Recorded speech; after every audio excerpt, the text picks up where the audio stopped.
అందరికీ నమస్కారం. ఇక కథలోకి వెళ్తే, ఏంటి యష్ పెళ్లి చేసుకున్నాడా? ఫోన్లో ఆ మాటలు మారుమోగేసరికి చెవులు మూసుకున్నాడు ప్రవీణ్. సార్, కాస్త నెమ్మదిగా మాట్లాడండి. కర్ణబేరి చినిగిపోయేలా ఉంది మీ అరుపులకి. ఇంత పెద్ద బ్యాడ్ న్యూస్ చెప్పి అరవొద్దంటే ఎలా? ఛ, వేరే దెబ్బకి వాడి లైఫ్లో పెళ్లి జోలికి వెళ్ళడు అనుకున్నా. సడన్గా ఇలా. ఎవరా అమ్మాయి? తెలీదు సార్, కానీ ఫిగర్ మాత్రం అదిరిపోయింది. ఈ యష్కి ఎక్కడో సుడుంది సార్.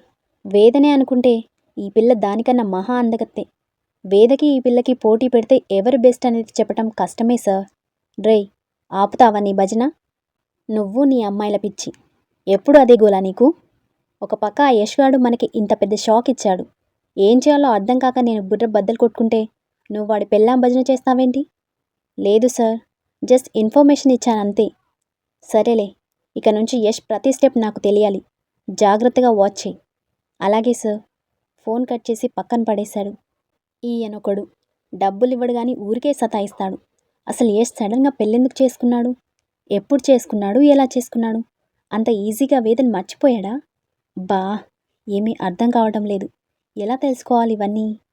కమిషనర్ ఆఫీస్లో కమిషనర్ ఎదురుగా కూర్చున్నాడు యష్. ఆ పక్కనే ఎస్ఐ నిలబడి ఉన్నాడు.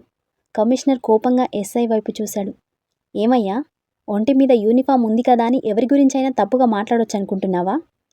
లేదు సార్, ఆయన అమ్మాయిని దాచిపెడితే డౌట్ వచ్చింది, అందుకే. షటప్, అదాయన పర్సనల్ విషయం. భార్యని ఇంట్లో పెట్టుకోకుండా మీ అందరి ముందు కూర్చోబెడతారనుకుంటున్నావా? Sorry sir. ఆ సారీ నాకు కాదు, ఆయనకి చెప్పు. ఆ ఎస్ఐ యష్ వైపు తిరిగి క్షమాపణ చెప్పాడు. ఇంకోసారి నా ముందు కనిపిస్తే ఏం చేస్తానో నాకే తెలీదు. కమిషనర్ గారు, మీరేం చేస్తారో నాకు తెలీదు.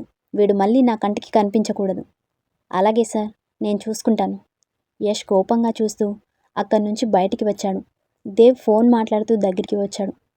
నీ అనుమానం నిజమే యష్. మన షేర్ హోల్డర్స్ని రెచ్చగొట్టి కేసు పెట్టించింది వాడే.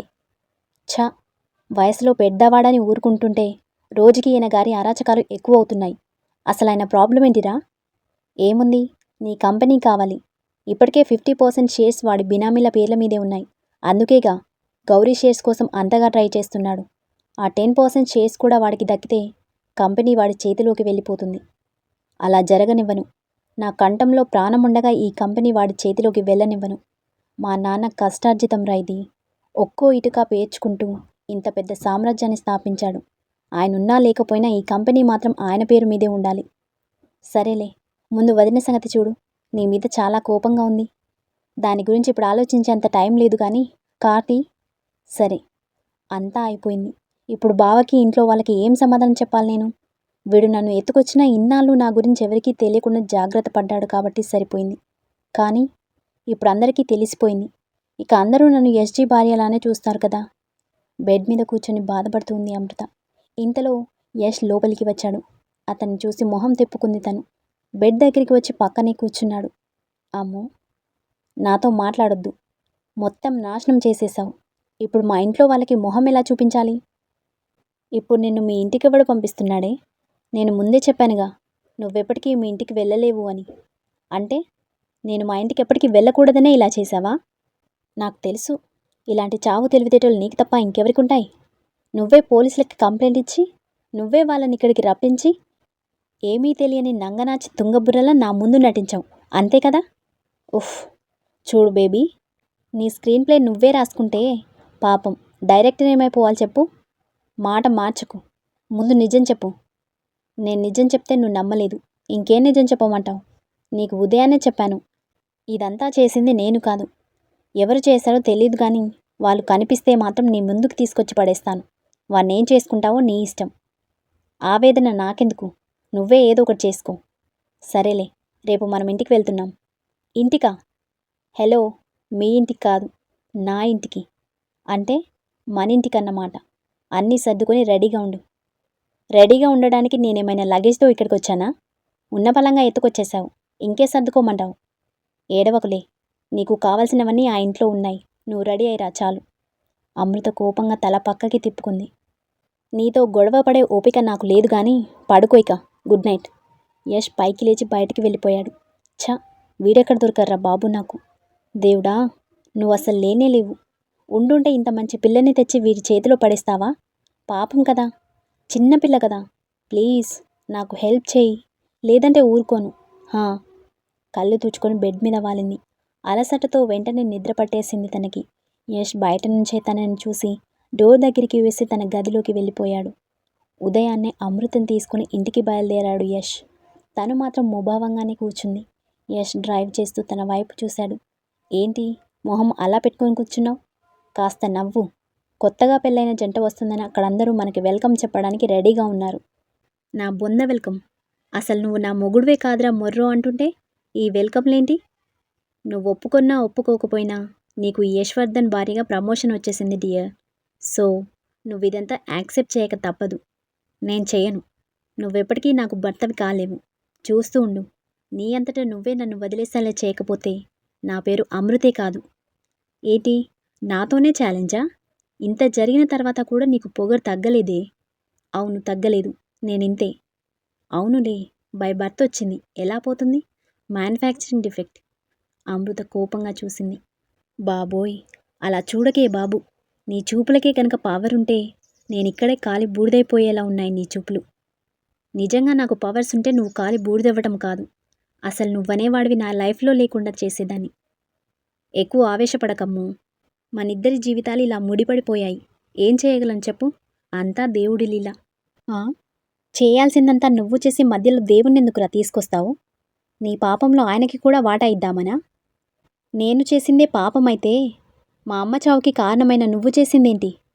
అదిగో మళ్ళీ. నీకెన్నిసార్లు చెప్పాలి? నా వల్ల తప్పు జరిగింది, ఒప్పుకుంటాను. కానీ మాటిమాటికి మీ అమ్మని నేనే చంపానని అనకు. నేను తట్టుకోలేకపోతున్నాను. మరి నాకెలా ఉంటుందనుకున్నావు? పైకి నవ్వుతూ నీతో సరదా చేస్తున్నానని నేనేమైనా హ్యాపీగా ఉన్నాననుకున్నావా? గుండెని మెలిపెట్టే బాధ ప్రతి క్షణం నన్ను వేధిస్తూనే ఉందే. ఆ విషయం నీకు అర్థం కాదు. అంటే జీవితాంతం నన్ను ఇలా సాధిస్తూనే ఉంటావా? నా వల్ల జరిగిన తప్పుకి బదులుగా నిన్ను నా ఇంటికి తీసుకువెళ్తా అంటున్నాగా. ఎంత కాదు అనుకున్నా నేను నీ మరదల్నే కదా. ప్లీజ్ ఇంటికి రా. జరిగిందంతా మా వాళ్ళతో చెప్పు. ఎమోషనల్ టచ్ బాగానే ఇచ్చావు కానీ నాకు టచ్ అవ్వలేదమ్మో. నీ వల్ల నేను పడ్డ మానసిక వేదనకి నువ్వు సమాధానం చెప్పే తీరాలి. అమృత మౌనంగా ఉండిపోయింది. యష్ కూడా మౌనంగానే డ్రైవ్ చేస్తున్నాడు. కాసేపటికి శివ గుర్తు రావటంతో తలెత్తి యష్ వైపు చూసింది. నేను మా బావతో మాట్లాడాలి, ఒకసారి పిలిపిస్తావా? శివ ఊరెళ్ళిపోయాడు. అదేంటి, నాకు చెప్పకుండా ఎలా వెళ్ళిపోతాడు? నాకు చెప్పే వెళ్ళాడులే. ఏం చెప్పాడు? అమ్ము జాగ్రత్త, తనని బాగా చూసుకో అని చెప్పాడు. కానీ సడన్గా ఎందుకు వెళ్ళిపోయాడు? మీ వాళ్ళు మన పెళ్లి విషయం టీవీలో చూశారంట. అందుకే శివని వెనక్కొచ్చేయమని ఫోన్ చేశారు. నీ వల్ల నా కుటుంబం మొత్తం బాధపడుతుంది. నీకిది న్యాయంగా ఉందా? నీ వల్ల నాకు కుటుంబమే లేకుండా పోయింది. నీకిది న్యాయంగా అనిపిస్తుందా? అమృత కోపంగా చూస్తూ కూర్చుంది. ఇల్లు రావడంతో కారు ఆపి అమృత వైపు చూశాడు. చూడు, ఇక్కడికి నా ఫ్యామిలీ, ఫ్రెండ్స్, స్టాఫ్ అందరూ వచ్చారు. అందరి ముందు పిచ్చి వేషాలేమీ వేయకుండా జాగ్రత్తగా మేనేజ్ చెయ్యి, లేదంటే ఊరుకోను. కార్ దిగు. కోపంగా చెప్పి కార్ దిగి అమృత వైపు వచ్చి డోర్ ఓపెన్ చేశాడు. యష్ చేయి ముందుకు చాచేసరికి కోపంగా ఒక లుక్ ఇచ్చి అతని చేయి పట్టుకోకుండానే కిందకి దిగింది. ఒక్కసారిగా ఇద్దరి మీద పూల వర్షం కురవటంతో నవ్వుతూ ముందుకు చూశాడు యష్. ఎదురుగా దేవ్తో పాటు తన స్నేహితులు, బంధువులు అందరూ నవ్వుతూ ఇద్దరికి వెల్కమ్ చెప్పటంతో అమృత చేయి పట్టుకుని ముందుకు నడిచాడు. అమృత చేయి విదిలించుకోబోతే ఆ చేతిని కదలకుండా పట్టుకుని తనని దగ్గరికి లాక్కుని భుజం మీద చేయేసి గుమ్మం దగ్గరికి తీసుకువచ్చాడు. ఒక పెద్దావిడ హారతిచ్చి ఇద్దరికీ బొట్టు పెట్టింది. పేర్లు చెప్పే లోపలికి రావాలి. యష్ బాబు, మీ ఆవిడ పేరు నువ్వు చెప్పు. అమృత. అమృతవల్లి. అమృత, చాలా చక్కనైన పేరు. అమ్మా, నువ్వు చెప్పు, మీ ఆయన పేరేంటి? అమృత మౌనంగా ఉండిపోయింది. సిగ్గుపడకుండా చెప్పు తల్లి. మీ ఆయన పేరు చెప్తే గానీ లోపలికి రానివ్వం. మరి చూసుకో, చెప్పు. అందరూ రెట్టించేసరికి అమృత కోపంగా ఆవిడ చేతిలో హారతి పళ్ళాన్ని విసిరి కొట్టింది. అందరూ షాక్తో చూస్తూ ఉండిపోయారు. ఏంటి? చెప్పు చెప్పు, మనిషిని ప్రశాంతంగా ఉండనివ్వరా? అతని పేరు మీకు తెలుసు కదా, మళ్ళీ నేను చెప్పాలా? అమృత కోపంగా అరిచేసరికి బిత్తరపోయి చూస్తుందావిడ. యష్ కోపంగా అమృతని తన వైపు తిప్పుకున్నాడు. ఏ అమ్మో, పెద్దవాళ్ళతో అలాగేనా బిహేవ్ చేసేది? సారీ చెప్పు. నేను చెప్పను. అమ్ము, నా కోపం తెప్పించకు. అయ్యో, నువ్వుండు యష్ బాబు, ఏమీ అనుకోకమ్మా. ఏదో సాంప్రదాయం ప్రకారం చేయాలి కదా అని అలా పేర్లు అడిగాను అంతే. ఆ, అన్నీ సాంప్రదాయం ప్రకారం జరిగాయి మరి. తాళి లేని పెళ్ళి, బంధువులు లేని బంధం. ఇది ఒక పెళ్ళినా? నాకు చాలా చిరాగ్గా ఉంది. లోపలికి వెళ్ళనిస్తారా, లేదంటే బయటికి వెళ్ళిపోమంటారా? ఆవిడ పక్కకి తప్పుకోవడంతో లోపలికి వెళ్ళిపోయింది అమృత. యష్ చుట్టూ చూశాడు. అప్పటి వరకు సరదాగా ఉన్న బంధువులందరూ డల్గా అయిపోయారు. అమృత ప్రవర్తనకి వాళ్ళల్లో కొత్త అనుమానాలు కలుగుతుండగా ఏవేవో గుసగుసలాడుకుంటున్నారు. యష్కి చాలా అవమానంగా అనిపించింది ఆ సిచ్యువేషన్. కోపాన్ని తనలోనే దిగమింగుకొని నవ్వు మొహంతో అందరి వైపు చూశాడు. క్షమించండి, నిన్న జరిగిన ఇన్సిడెంట్తో తను బాగా డిస్టర్బ్ అయింది. తన తరపున నేను క్షమాపణ చెప్తున్నాను. ఏమీ అనుకోకండి. పర్లేదులే యష్ బాబు, అంతా మనవాళ్ళేగా, ఎవరూ ఏమీ అనుకోరులే. నువ్వు ఆ పిల్లని ఏమీ అనమాక. మేము తర్వాత వచ్చి కలుస్తాంలే బాబు. వెళ్ళొస్తాం. మంచిది. అందరూ అక్కడి నుంచి వెళ్ళిపోయారు. యష్ కోపంగా అమృత దగ్గరికి వచ్చాడు. తను బెడ్ మీద కూర్చుని కనిపించింది. తన చేయి పట్టుకుని పైకి లేపి కోపంగా తన చెంప మీద కొట్టబోతూ ఆగిపోయాడు. అమృత భయంతో కళ్ళు మూసుకుంది. ఛ, నీకసలు కొంచెమైనా బుద్ధుందా? పెద్దవాళ్ళతో ఎలా మాట్లాడాలో నేర్పించలేదా మీ వాళ్ళు? పైగా మన బంధువుల ముందు ఛ, తల తీసేసినట్టయింది. వాళ్ళు నీ బంధువులు, నా బంధువులు కారు. నీకు ముందే చెప్పాను కదా, నేనెప్పటికీ నీ భార్యను కాను అని. మోసం చేసి నన్నెత్తుకొచ్చినంత సులభం కాదు నేను నీ భార్యనని నన్ను ఒప్పించడం. అమ్ము, ఆ అమ్మూనే మాట్లాడుతున్నాను. ఇప్పుడు తెలిసొచ్చిందా ఈ అమృత అంటే ఏంటో? యష్ కోపంగా తన భుజాలు పట్టుకుని దగ్గరికి లాక్కున్నాడు. ఏంటే, ఊరుకునే కొద్దీ ఎక్కువ చేస్తున్నావు? నేను తలుచుకుంటే. యష్ ఏదో మాట్లాడబోయి ఆగిపోయాడు. చెప్పు, ఏం చేస్తావు? నన్ను బలవంతంగా ఎత్తుకొచ్చినట్టే బలవంతంగా అనుభవిద్దామనుకుంటున్నావా? చురుగ్గా తన వైపు చూశాడు యష్. ఇంత చేసిన వాడికి అది చేయడం లెక్క కాదులే. కానీ నా ఒంటి మీద నీ చేయి పడిందో మరుక్షణమే పెట్రోల్ పోసి తగలబెట్టుకుంటాను. అప్పుడు చేయి నా శవంతో కాపురం. ఏయ్, ఇప్పుడు నీతో కాపురం చేస్తానని ఎవరు చెప్పాడే? నీకు నా మీద ఏ ఫీలింగ్ ఉందో నాకు కూడా నీ మీద సేమ్ ఫీలింగ్. నిన్ను ముట్టుకోవాలన్న కోరిక కానీ, కాపురం చేయాలన్న ఆశ కానీ మచ్చుకు కూడా లేవు నాలో. You are just a showcase doll. పేరుకే నా భార్యవి. అంతకు మించి నీకు నా లైఫ్లో ఎలాంటి స్థానం ఉండదు. అర్థమైందా? కోపంగా అమృతని బెడ్ మీదకి తోసి బయటకు వెళ్ళిపోయాడు. తను కూడా కోపంగా బెడ్ మీద కూలబడింది. యష్ కోపంగా గదిలోకి వెళ్ళి డోర్ లాక్ చేసుకోవడం చూసి ఆయమ్మ కంగారుగా దేవ్ దగ్గరికి వచ్చింది. దేవ్ బాబు, అక్కడంత పెద్ద గొడవ జరుగుతుంటే నిమ్మకు నీరెత్తినట్టు కూర్చున్నారేంటి? ఆయమ్మ, ఇప్పటికే వాళ్ళ మధ్య గొడవల్లో దూరి చితికిపోయాను. ఇక నా వల్ల కాదు వాళ్ళని అలాగే కొట్టుకు చావని. అలా అంటారేంటి బాబు? ఇద్దరికీ సర్ది చెప్పాల్సింది పోయి. చూడాయమ్మా, గొడవ జరుగుతుంటే ఎవరి మధ్యకైనా వెళ్ళి ఆ గొడవ ఆపడానికి ప్రయత్నించవచ్చు, తప్పులేదు. కానీ భార్యాభర్తల మధ్యకి మాత్రం చచ్చినా వెళ్ళకూడదు.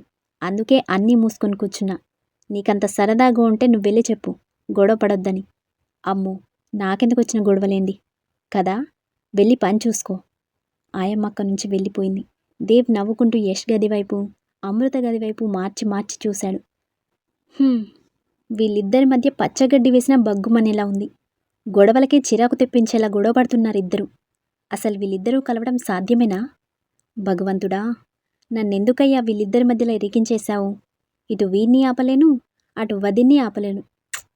ఇలాంటి పరిస్థితి పాకిస్తాన్ వాడికి కూడా రాకూడదు.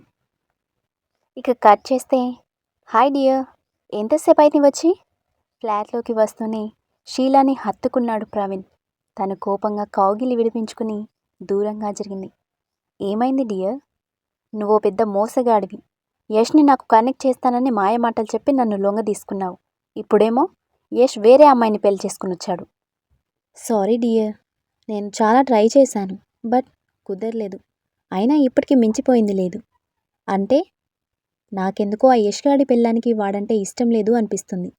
అదేంటి, ఇష్టం లేకుండా పెళ్ళెందుకు చేసుకుంటుంది? అయినా యష్ని ఇష్టపడని వాళ్ళు ఎవరుంటారు చెప్పు?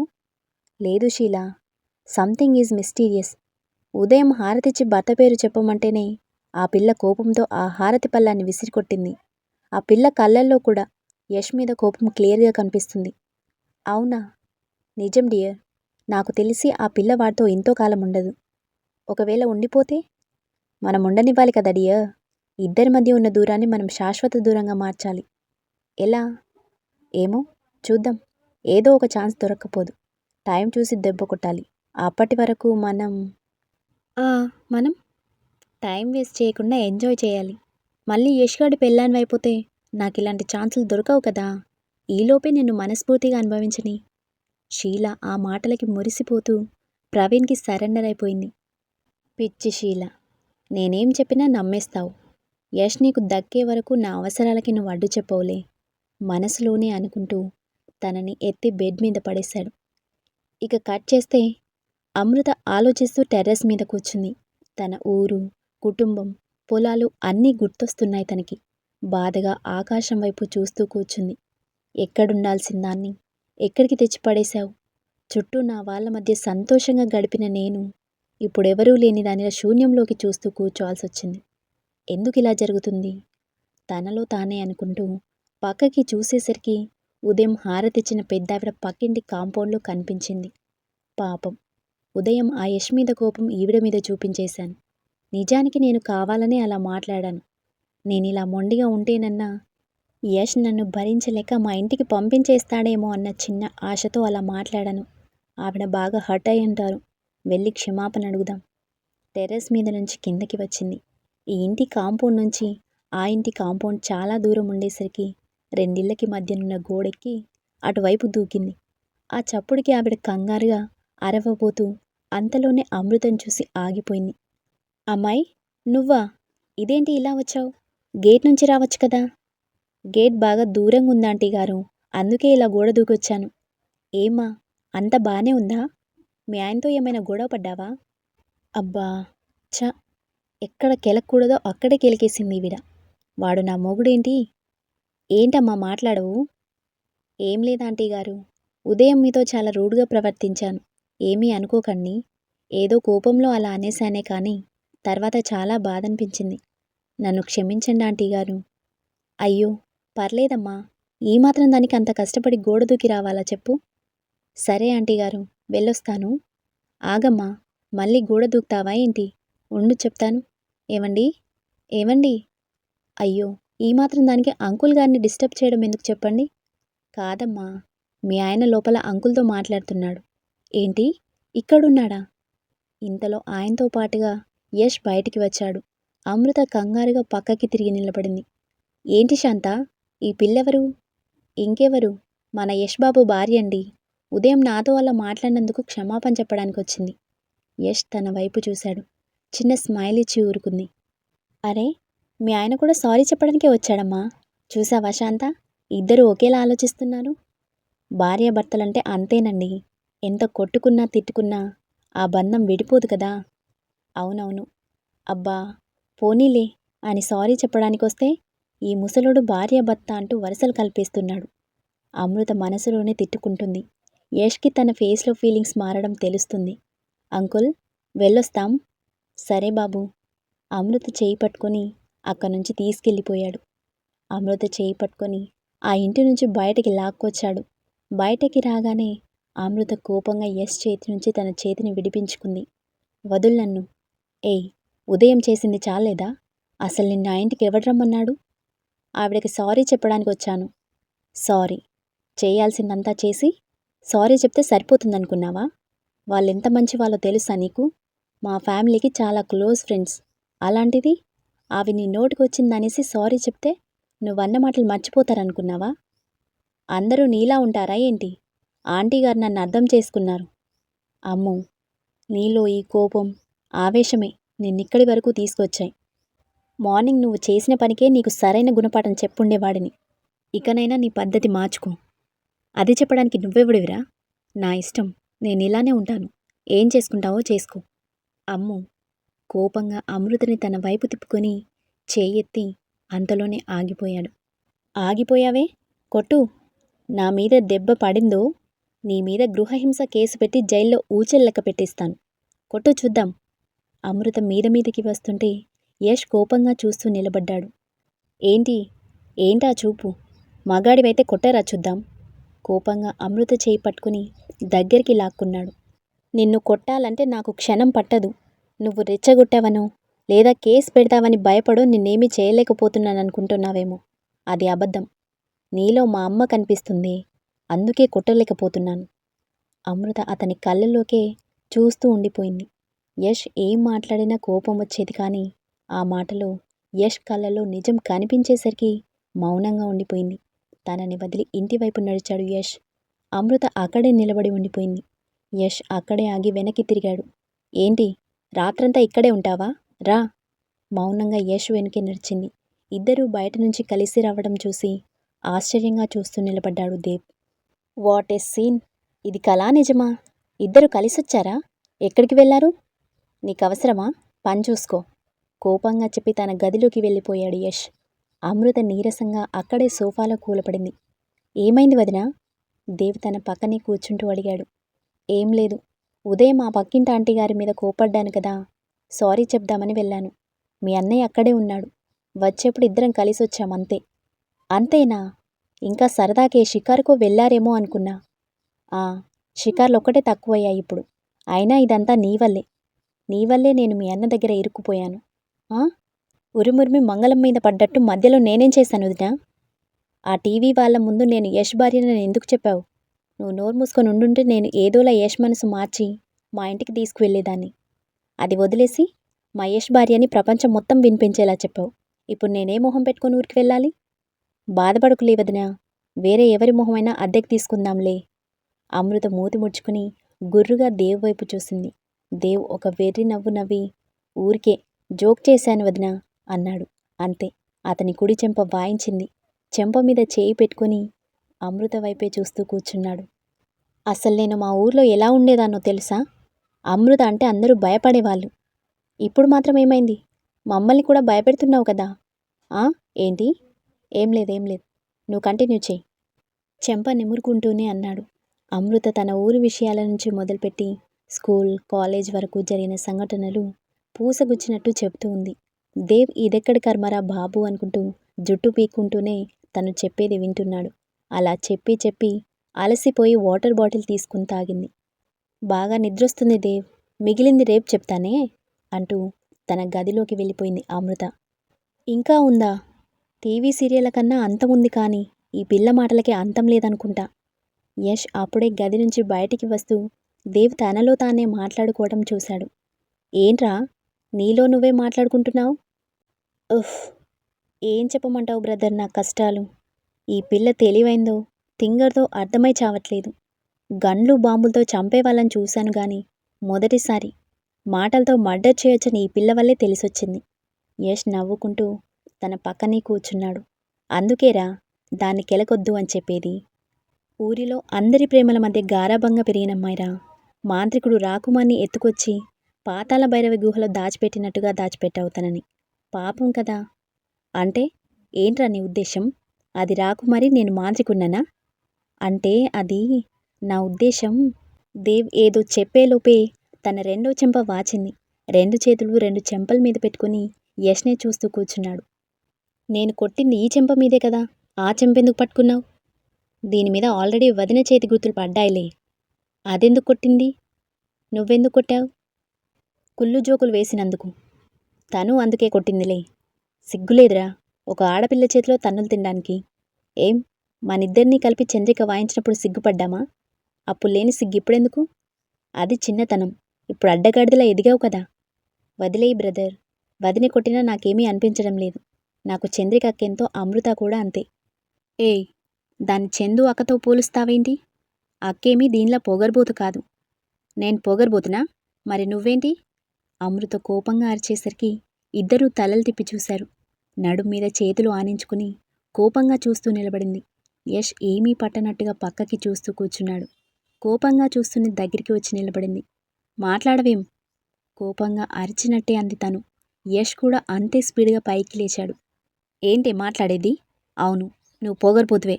అయితే ఏంటిప్పుడు? అయితే ఈ పొగర్బోతు దాన్ని పెళ్ళామని చెప్పుకొని ఎందుకు తిరుగుతున్నావు? వదిలే నన్ను, మా ఇంటికి వెళ్ళిపోతాను.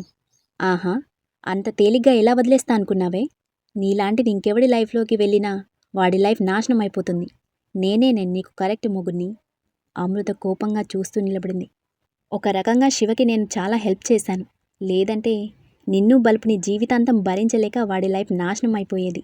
ఏయ్, మా బావ గురించి మాట్లాడకు. మా బావ నీలా కాదు, చాలా మంచోడు. నన్ను నెత్తిమీద పెట్టుకొని చూసుకుంటాడు. ఆ, నేను చెప్పేది అదే. వాణ్ణి పెళ్లి చేసుకొని ఉంటే వాడి నెత్తి మీదెక్కి తొక్కేసేదానివి. అసలే వాడు చాలా అమాయకుడు. నీలాంటి దాన్ని భరించాలంటే నాలాంటి వాడే కరెక్ట్. ఆ, నిన్ను 2 చేతులు పిడికిలి బిగించి యష్ గుండెల మీద కొడుతుంది. యష్ తన 2 చేతులు వెనక్కి మడిచి పట్టుకున్నాడు. దాంతో తను పూర్తిగా యష్కి అతుక్కుపోయింది. నన్ను కొట్టాలంటే నీ బలం తెలివి రెండూ సరిపోవమ్ము. అనవసరంగా ట్రై చేయకు. నన్ను వదిలి చూడరా. నేను చితక్కొట్టకపోతే నా పేరు అమృతే కాదు. అయితే పేరు మార్చుకో. నీ ఆశ ఎప్పటికీ నెరవేరదు. దేవ్ సోఫాలోనే కూర్చుని ఇద్దరిని మార్చి మార్చి చూస్తున్నాడు. ఇద్దరి మాటల యుద్ధమే జరుగుతుంది. కానీ ఆ గొడవలో పడి వాళ్ళు గమనించుకునే విషయం ఏంటంటే ఒకరి కౌగిల్లో ఒకరున్నారని. దేవ్కి చిరాకొచ్చి ఆపండి అని గట్టిగా అరిచాడు. ఇద్దరూ ఒకేసారి దేవ్ వైపు చూశారు. మీరు గొడవ పడుతున్నారా, రొమాన్స్ చేసుకుంటున్నారా? నాకేంటి ఈ కర్మ? చిన్నపిల్లాడు పక్కనే ఉన్నాడని కూడా లేదు. మీరు మీ రొమాన్సు. గదిలోకి పోయి ఏడవండి. చిచి, పొద్దున్నే నా మొహం నేనే అద్దంలో చూసుకుని ఉంటాను. తనలో తాను తిట్టుకుంటూనే లేచి తన గదిలోకి వెళ్ళిపోయాడు. కాసేపు దేవ్ మాటలు అర్థం కాలేదు వాళ్ళకి. గొడవ పడుతుంటే రొమాన్స్ అంటాడేంటా అని చూసుకుంటే అమృత అతని కౌగిల్లో ఉన్న విషయం గుర్తొచ్చింది. వెంటనే ఇద్దరు దూరంగా జరిగారు. ఒకరి మీద ఒకరు కళ్ళతోనే నిప్పులు కురిపించుకుంటూ తూర్పుకొకరు పడమరకొకరు తిరిగి ఎవరి గదుల్లోకి వాళ్ళెళ్ళి డోర్స్ లాక్ చేసుకున్నారు. స్టోరీ నచ్చితే లైక్ చేయండి, షేర్ చేయండి, ఇంకా సబ్స్క్రైబ్ చేసుకోండి. Thank you.